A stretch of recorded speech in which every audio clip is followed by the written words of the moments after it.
Benjamin নেতানিয়াহুকে পরম বন্ধু আখ্যা দিয়ে সবসময় ইসরায়েলের পাশে থাকার অঙ্গীকার করেছেন ভারতের প্রধানমন্ত্রী নরেন্দ্র মোদী।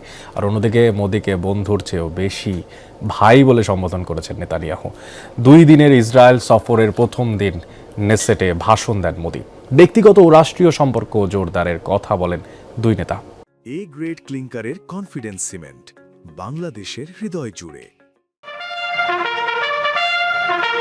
ভারতের প্রধানমন্ত্রীর সৌজন্যে ইসরায়েলের বেন গুরিয়ন বিমানবন্দরে রাজকীয় সংবর্ধনা। অভ্যর্থনায় সস্ত্রীক বেনিয়ামিন নেতানিয়াহু। লাল গালিচা বেছানো সিঁড়ি বেয়ে নরেন্দ্র মোদী নেমে আসতেই করমর্দন আর আলিঙ্গন। বাঁধভাঙা হাসিতে দুজনের উচ্ছ্বাস স্পষ্ট। গাজায় গণহত্যার নির্দেশদাতা বেনিয়ামিন নেতানিয়াহু ঠাট্টাও করলেন স্ত্রী সারার স্যুট আর মোদীর পকেট স্কোয়ারের রঙের মিল দেখিয়ে।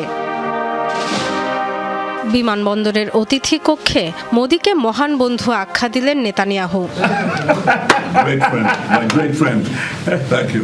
2017 সালে প্রথম ভারতীয় প্রধানমন্ত্রী হিসেবে ইসরায়েল সফর করেছিলেন নরেন্দ্র মোদী। এবার দেশটির পার্লামেন্ট নেসেটে প্রথম ভারতীয় প্রধানমন্ত্রী হিসেবে ভাষণ দিলেন তিনি। অঙ্গীকার করলেন সবসময় ইসরায়েলের পাশে থাকার। আমাদের দৃঢ় সম্পর্ক শুধু জাতীয় স্বার্থই রক্ষা করে না, বরং বৈশ্বিক স্থিতিশীলতা ও সমৃদ্ধিতেও অবদান রাখে।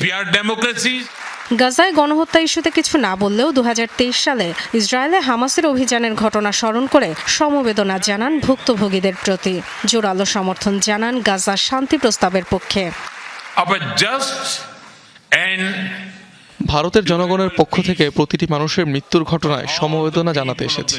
ভারত দৃঢ়ভাবে ইসরায়েলের পাশে আছে, এখনো এবং ভবিষ্যতেও। গাজা শান্তি উদ্যোগ একটি ভালো পথ দেখায়। ইসরায়েলের প্রতি অকুণ্ঠ সমর্থনের জন্য ভারতীয় প্রধানমন্ত্রীর প্রতি কৃতজ্ঞতা জানান বেনিয়ামিন নেতানিয়াহু। নরেন্দ্র, আমার প্রিয় বন্ধু, আজ এখানে আপনার সফরে আমি গভীরভাবে আপ্লুত।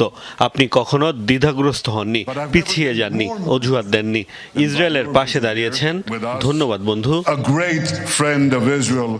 প্রতিরক্ষা, কৃত্রিম বুদ্ধিমত্তা, অর্থনীতি সহ বিভিন্ন খাতে পারস্পরিক সহযোগিতা বৃদ্ধির পরিকল্পনার কথা জানান নেতানিয়াহু।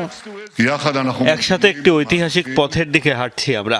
নিরাপত্তা চ্যালেঞ্জ কেবল নয়, অর্থনীতি, বাণিজ্য, জ্বালানি, প্রযুক্তি, সাইবার, কৃত্রিম বুদ্ধিমত্তা ও মহাকাশ গবেষণায় নতুন উদ্ভাবনী পথ তৈরি করছি আমরা। 2014 সালে নরেন্দ্র মোদী ভারতের প্রধানমন্ত্রীর দায়িত্ব নেওয়ার পর থেকেই সম্পর্ক গভীর হয় ইসরায়েলের সাথে। 2018 সালে দিল্লি সফরেও গিয়েছিলেন নেতানিয়াহু। গত বছর বাণিজ্য সম্প্রসারণে দ্বিপাক্ষিক চুক্তি হয় দুদেশের মধ্যে। Dorothy Tasrin, Jamuna news.